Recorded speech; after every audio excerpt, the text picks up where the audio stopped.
Alors maintenant, nous allons parler de quelques propriétés des produits. Et d'abord, la première propriété que nous allons voir est assez mal comprise et parfois mal appliquée par les étudiants. C'est quand on fait le produit, alors on va prendre lambda qui appartient à C, quand on fait le produit d'une constante, voilà, n fois. Voilà, donc nous, en fait, on cherche ça, le produit de lambda. Donc lambda ne dépend pas de k, vous voyez, c'est juste une constante qu'on a fixée. Ça peut être un réel, ça peut être un complexe, ça peut être ce que vous voulez. Et donc ça c'est vrai d'ailleurs pour tout n qui appartient à une étoile, on s'en fiche, mais ça, il y a beaucoup d'étudiants qui écrivent « Oh bah, étant donné que lambda ne dépend pas de k, je vais pouvoir le sortir du produit. » Et donc ils écrivent « Bah oui, bah ça c'est très simple, c'est lambda fois la somme, fois le produit, pardon, des 1 pour k allant de 1 jusqu'à n. Et ça, en fait, c'est lambda fois 1 fois 1 fois 1 n fois. Et donc, c'est égal à lambda. » Non. Non, non, non, non, non. Et non, parce que là, ils ont appliqué la logique, enfin, une propriété de la somme. Et encore, ils l'ont mal appliqué. Ça, c'est mal appliqué, la propriété de la somme. Alors ça, c'est une horreur. Il faut... J'ai bien roulé le R. Hein. C'est pas comme ça. Hein. On ne dit pas rouler le R comme ça, on dit. Bon, c'est guttural. Bref, je sais pas. Dans une somme, vous vous souvenez, quand on fait la somme des lambda pour k allant de 1 jusqu'à n, pourquoi est-ce qu'on a le droit de changer pourquoi est-ce qu'on a le droit de passer de ça? Pourquoi on peut passer ce lambda ici? Bien sûr, c'est parce que lambda ne dépend pas de k. Mais c'est parce qu'il ne faut surtout pas oublier une étape cruciale. C'est l'évaluation en chacun des cas qu'on a. Pour k vaut 1, on a lambda. Le premier cas, c'est dire quand on va faire la somme, mon premier terme va être égal à lambda. Parce que pour k vaut 1, lambda vaut lambda. Pour k vaut 2, mon deuxième terme vaut lambda. Pour k vaut 3, mon troisième terme vaut lambda, etc., etc. Et pour mon dernier terme, quand k vaut n, mon dernier terme vaut bien lambda. Et là, effectivement, ici, je peux factoriser par lambda. Et je l'ai combien de fois ce lambda? Je l'ai n fois. Et donc, il n'y a pas de problème. Ça, après, c'est bien égal à lambda fois la somme des 1, si vous voulez, pour k allant de 1 à n. Et ça, c'est effectivement égal à n. Bon. Et là, donc, on se dit, ah oui, bah, c'est bon, je le sors. Mais c'est parce qu'on est passé par cette étape-là, c'est-à-dire l'évaluation pour chacun des termes. C'est-à-dire que pour ce terme-là, qu'est-ce que ça vaut? Ça vaut lambda quand k vaut 1. Pour ce terme-là, ça vaut aussi lambda quand k vaut 2, etc. Ici, c'est la même chose. Il faut à tout prix raisonner de la même façon. C'est-à-dire que là, c'est quoi mon premier terme? C'est lambda fois, tout comme ici on avait un plus. Qu'est-ce que ça vaut mon deuxième terme quand k vaut 2? Lambda encore. Qu'est-ce que ça vaut mon troisième terme quand k vaut 3? Encore lambda, fois, etc., etc., fois lambda. Et je l'ai combien de fois? Bah, n, premier terme, deuxième terme, troisième terme, nème terme.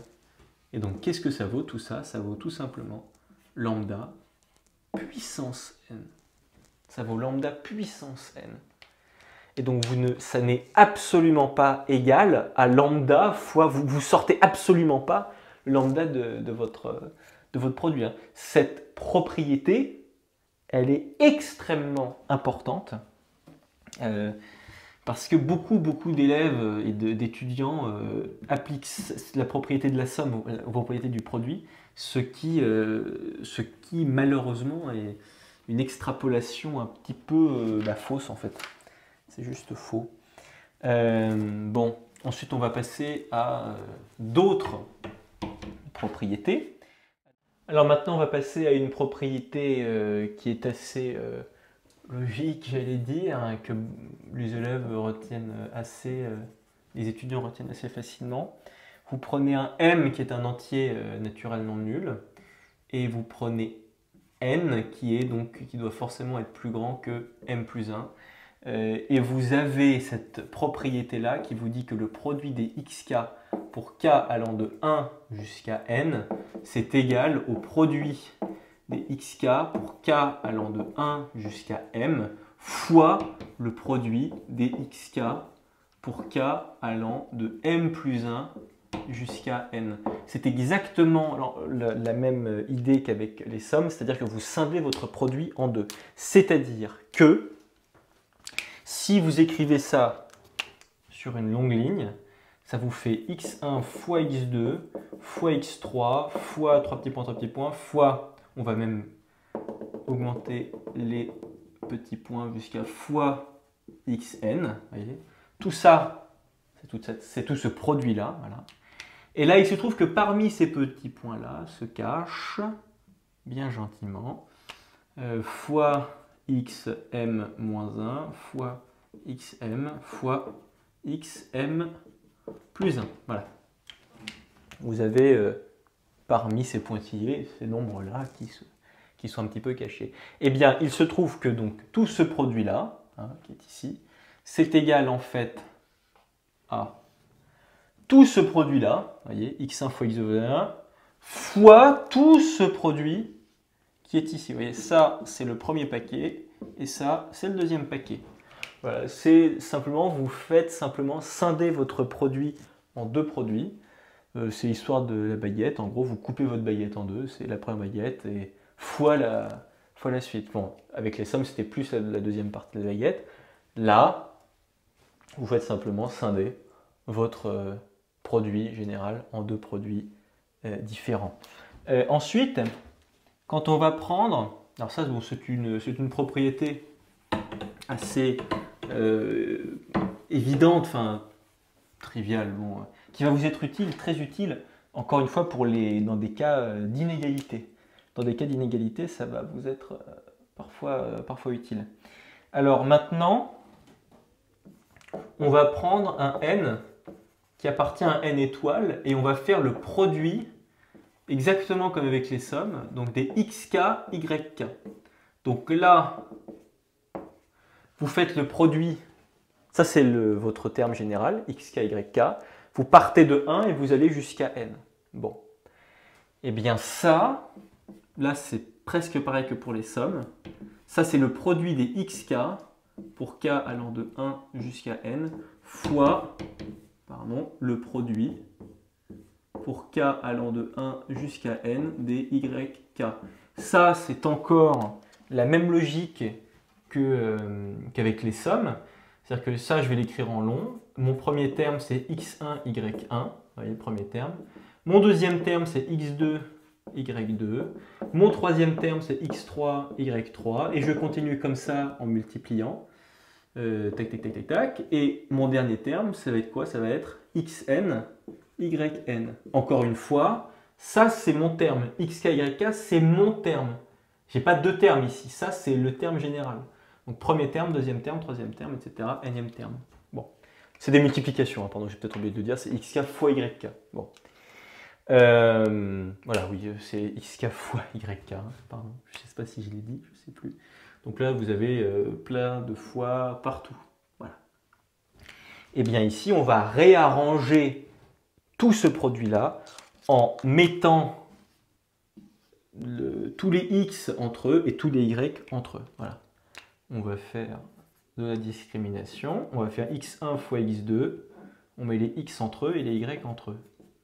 Voilà, x3 fois tac tac tac tac fois xn.